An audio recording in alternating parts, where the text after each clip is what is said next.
you guys, so as you may know, DarrellJohnson is now on Tasha K's radar. And if you're not new to these streets, you know that he's been a bit suspect from jump. Let's take a look back down memory lane at his interview with Don Lemon. And I just want to point out a few things. Listen up.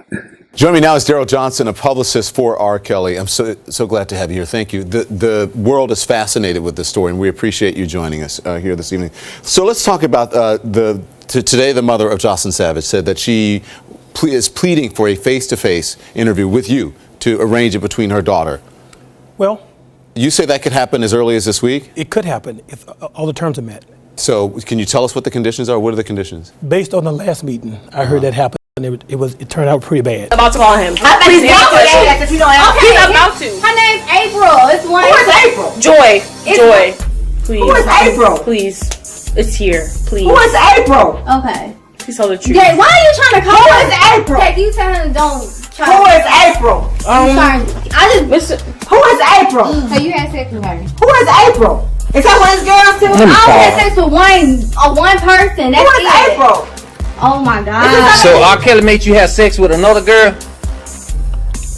Let me call this. Who is April? Why you I'll curse his ass out. He made you have sex with another girl? He did not make me have sex with her. You wanted to have sex with her? No, I didn't. But let's continue. Okay. So I want something contained. We would have maybe one camera, a mediator, not to just let them do what they do, and someone to sit and just listen. And when it's over, perhaps interview each participant there and say, you know, what did you get out of it? And then, you know, everybody got what they wanted. I wanted to get that out of the way because that's the newest piece of information in this, is at the meeting, because there are two families here who've been saying that their daughters are being held hostage. All right, your daughters are held hostage, yet they're able to come home and you basically manipulate the whole situation and ruin your visit. Same with Azriel, as we heard them both say, they chose to not be involved with their parents because of their reactions, their attitudes, but it was all good years ago. It was just aggravated and everything was basically brought to a boil recent years. In these recent years is when everything went downhill. You've reached out to one family. The other family, well, you reached out to both. The other family you're trying to get in touch with to arrange a meeting as well. I'll get in touch with them tomorrow. Okay. He's facing 10 charges of aggravated criminal sexual abuse. It's after 2 decades, Darrell, of constant accusations. These women are lying? I'm not calling anybody a liar. What I would say is to those people who have brought the facts, their attorneys, present your facts, and Mr. Kelly will have his day in court. Now, if I was a judge, me personally, just take a look and listen to this piece. This is so disturbing, y'all. Just listen. Because nobody even asked you if you were a judge what you would do. But pay close attention to his response. and I thought a guy was a known pedophile over the last 30 years. Why is probation even on the table? If this guy is a known pedophile, if he's holding these people hostage, why haven't the doors be kicked in? Well, I mean, I think that's a legal process. I don't think that speaks to guilt or innocence. I'm not saying that. I'm just saying if a judge over these years thought that this is what it was, you got enough to indict, just have zero bond. Did you hear that? Let's bring that back. Let's run that right back. Over these years thought that this is what it was, you got enough to indict, just have zero bond. And ain't that what he got right now? Y'all stop playing with me. He knew what he was getting into. Darrell knew what she was getting into, speaking to him anyway. You could have spoke to anybody else in his camp that's close to him and had an interview with anybody else, but you chose specifically him. And as far as I'm concerned, he was a self-proclaimed crisis manager for him. I'm not even sure he was actually hired on, you guys.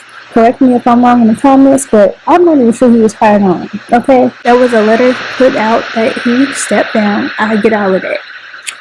But were you really even on the payroll, sir? And if you were, didn't she understand that you were Darrell's friend? Darrell tried to crucify him on national television, and you're her friend. You're also friends with Michael Avenatti. Shook hands with him in the middle of this ongoing case. Quit playing with me. Yeah. Well, speaking of that, he couldn't come up with $161,000 in child support, $100,000 in bail money, and the rest. Who came up with that money? Let me say this first. Mr. Kelly walked into court with $60,000. It was about those children. That's what they said. He said, Judge, I have 60 grand. They said, nope, we want 161, 637, 18. That's what we want. Not a penny less. He went to jail, but it was about the kids. If it's about the kids, you can get those kids to $60,000 and then you work something out. They didn't want that. Because it never was about the kids. First off, Darrell, what happened to the, what's it, $44 million that he offered and gave you in you guys' divorce settlement? On top of, he paid child support up as long as the kids were in school, and they haven't even been in school. Quit playing with me, y'all. Quit playing with me. I'm going to need you to get on your own grind, because you've been trying to live off of this man for all these years and take him for everything he got, and you lost yourself. You claim that you were so lost on Hollywood exes, and you completely drowned at this point because you had nothing to stand on that isn't RKelly. Let's be real. So who came up with the money? Fans. Fans. Fans came up with the money. So no one you know personally? I don't know anybody. He knows personally? Yeah, plausible deniability. I know nothing. And does he know who it is? I don't think he knows. Okay. So after all these years, when you think it's a remix to Ignition, all of these songs, right, that he has, RKelly can't come up with that amount of money? You know what? RKelly's made millions. Michael Jackson made billions. He died broke. Whitney Houston, from what I understand, Tyler Perry had to fly her body and pay for her funeral. This is what I understand. Now, this is what I heard. And so things happen. I mean, things happen. You know, RKelly he said, you know, he doesn't read that well. Mm-hmm. He said that, you know, he's not the best writer. So he mismanaged his money. He spent it all. Listen to the verbiage he said. As his crisis manager, you should know, so you should be speaking facts on his behalf. I'm just saying. I'm not going to say he spent all, a lot of people took advantage of him too. Okay. As his crisis manager, you should have said people definitely took advantage of him.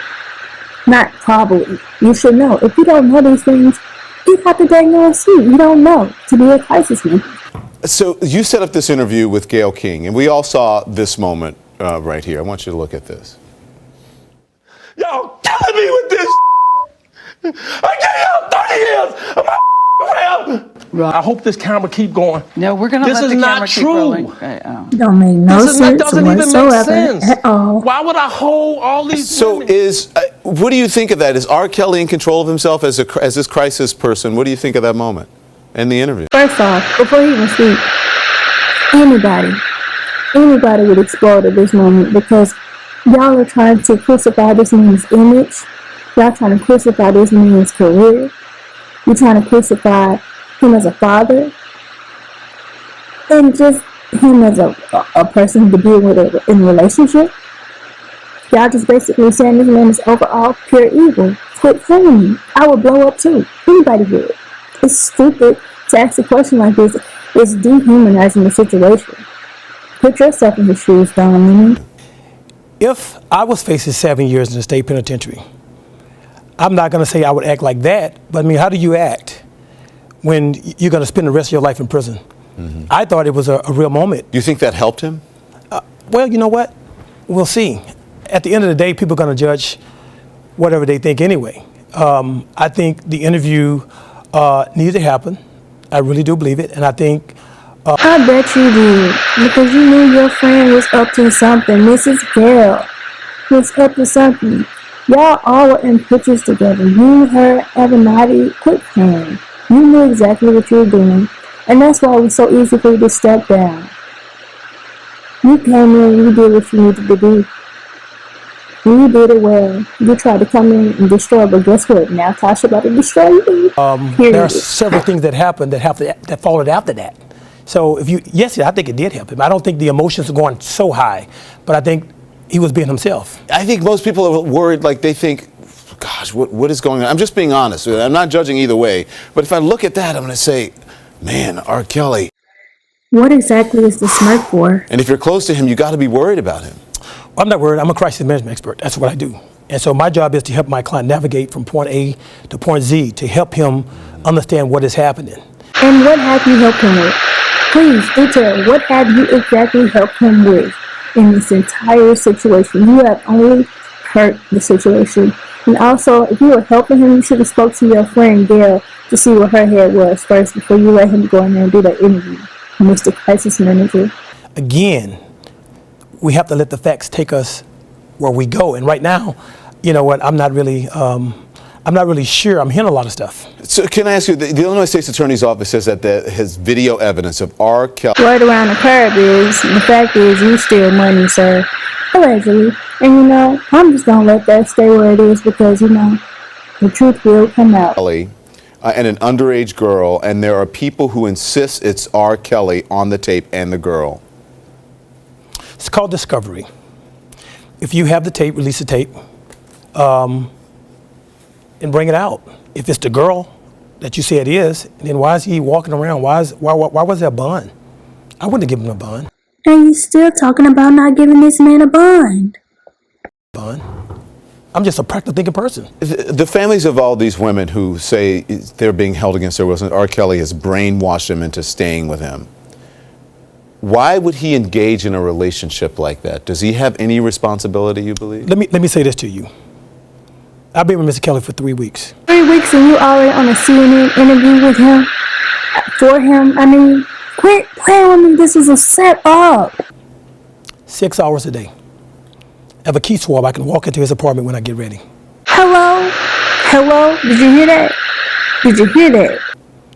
I take his phone at will. I go through his phone. Did you hear that?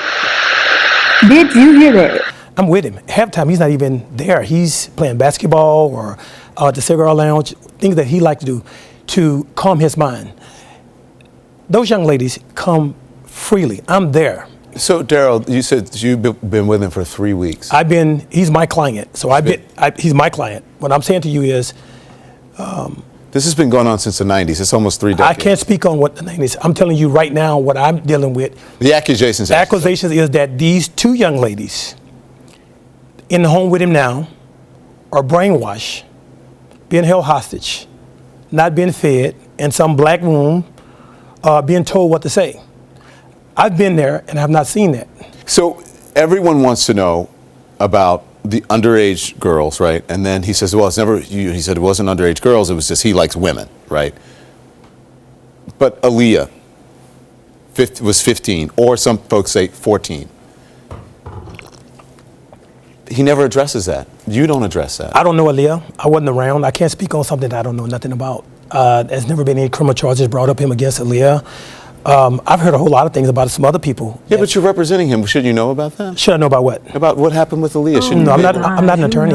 My job is to deal with what's happening right now. I'm not going to call anybody a liar, but what I would say, my client has professed his innocence. That's what he's professed. He will have his day in court. Thank you so much. Thank you. I really appreciate it, DarrellJohnson. But you don't want him to have no bond. Sir, please, good day. Y'all, Tasha, get his ass.